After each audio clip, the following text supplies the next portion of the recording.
He de empezar diciendo que el Gobierno incumple el Pacto de Toledo.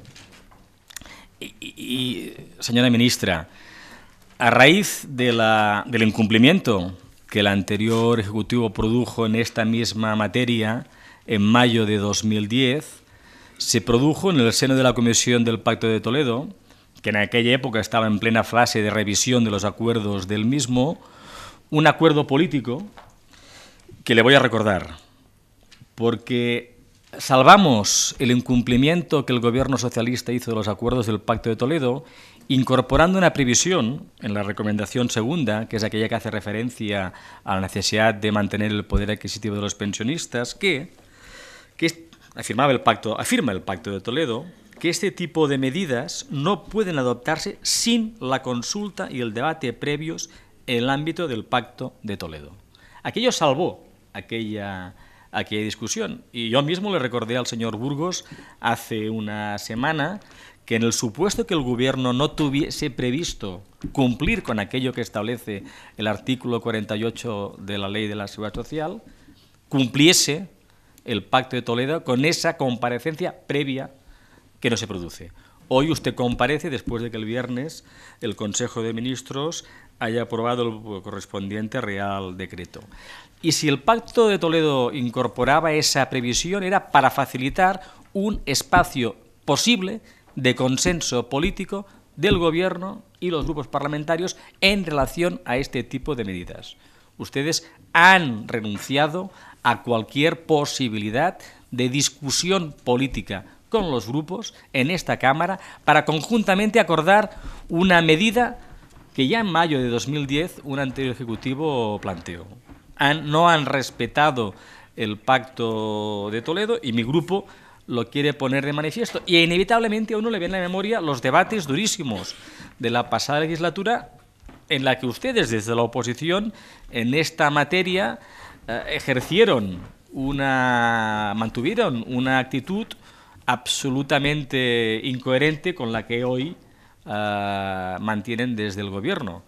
Me parece que la portavoz del Grupo Socialista ha sido extremadamente prudente en no utilizar algunas de las afirmaciones que se produjeron entonces. En cualquier caso, señora ministra, la decisión de no revalorizar las pensiones, según la legislación vigente, se acumula en España desde mayo de 2010. Y los pensionistas, desde enero de 2010 hasta octubre del año 2012, han visto perder su poder adquisitivo en el conjunto del Estado en 8,1. En Cataluña, el 9,2. No es tan solo que no se revalorice en mes de enero, sino que en este periodo de tiempo la capacidad del poder adquisitivo de los pensionistas se ha ido deteriorando y que las medidas de aumentos del 1 y del 2% que se han producido no corrigen ni mucho menos esas previsiones. Y por tanto, hoy los pensionistas en el conjunto de España son más pobres y los pensionistas catalanes, si me permiten, un poco más pobres. Eso, señora ministra, en el contexto de otras medidas de carácter económico y social que el Gobierno ha tomado en estos últimos tiempos, empobrece, si cabe más, aún la situación de nuestros pensionistas. El copago sanitario, los incrementos en el IVA, el incremento de las retenciones en el impuesto de la renta. Y todo ello en un contexto, y que es bueno recordarlo, se hacía público en un estudio de la Caixa de hace muy pocos días, en el que 1 de cada 5 hogares en que todos sus miembros están desempleados son sustentados por la pensión de una persona mayor de 65 años.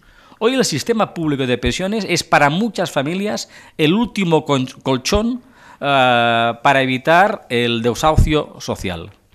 Y por tanto, con esa medida acumulada desde el año 2010, estamos debilitando la capacidad que tengan las familias para poder ayudarse unos a otros a hacer frente a las consecuencias de la crisis. Y todo ello, señora ministra, al día después de que Eurostat, o creo que hoy mismo, haya hecho público las cifras de la pobreza, ¿no? Eurostat nos dice que un 27% de las familias en España están en riesgo de pobreza. Y además, señora ministra, en términos de la política económica del Gobierno, esta medida lo único que va a hacer es deprimir aún más la demanda interna. Porque precisamente este tipo de decisiones que tienen su efecto en el corto plazo porque permiten gestionar mejor los presupuestos y al cumplir los objetivos de déficit público, lo que también provocan es que aquellas personas que con estos pocos recursos gastan puedan gastar menos. Y por tanto vamos a deprimir aún más, si cabe, la situación económica.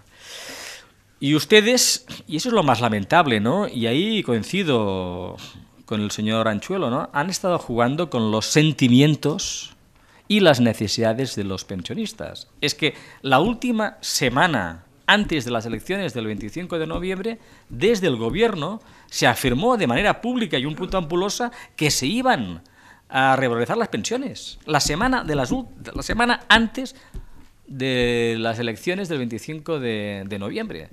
E incluso en Cataluña, ustedes en esta campaña electoral, su candidata ha jugado con el miedo falso de afirmar, de pretender asustar a los pensionistas catalanes con la idea de que la existencia de un Estado propio de Cataluña ponía en riesgo las pensiones. Han asustado a los pensionistas y les dijeron durante la campaña electoral en Cataluña que iban a revalorizarse las pensiones. Yo creo que eso, señora ministra, no es presentable y creo que a los pensionistas de Cataluña habría que pedirles perdón. Señora ministra, proceden ustedes a una reforma también de la ley del Fondo de Reserva. La escuchaba el viernes en la rueda de prensa del Consejo de Ministros afirmando que esa decisión demostraba que se garantizaba la sostenibilidad del sistema de pensiones. Yo creo que es una pésima noticia. No porque el fondo no esté previsto para esa función, sino porque el fondo no estaba previsto que se pusiese en marcha en el año 2012-2013. El diseño del fondo estaba situado en la perspectiva de los años 2000, a partir del año 2020, que era cuando abordábamos el momento más complejo del impacto demográfico provocado por el inicio de la jubilación de los primeros baby boomers, ¿no? Y que por tanto estemos utilizando en el fondo en 2012-2013 es una pésima noticia, porque los márgenes de maniobras futuras del fondo de pensiones se van a reducir de manera sustancial. Y ni que sea por esta cuestión, por la modificación que ustedes están provocando de la ley del fondo de reserva, yo le reclamo, señora ministra, que tramitemos este Real Decreto Ley como proyecto de ley. Como proyecto de ley. Ni que sea por eso. Porque no es menor modificar las reglas del juego del principal instrumento de estabilidad del sistema público de pensiones, cuál es el Fondo de Reserva. Y que en términos de darle alguna vuelta a eso en el Parlamento, a mí me parece absolutamente imprescindible. Y última reflexión que le quería realizar, ¿no? Los problemas del sistema público de pensiones hoy están no tanto relacionados con las reglas que determinan la cuantía de la pensión, el acceso a la pensión, los mecanismos para garantizar el poder adquisitivo de las pensiones. Esos problemas se sitúan en otro momento, se sitúan en el medio plazo.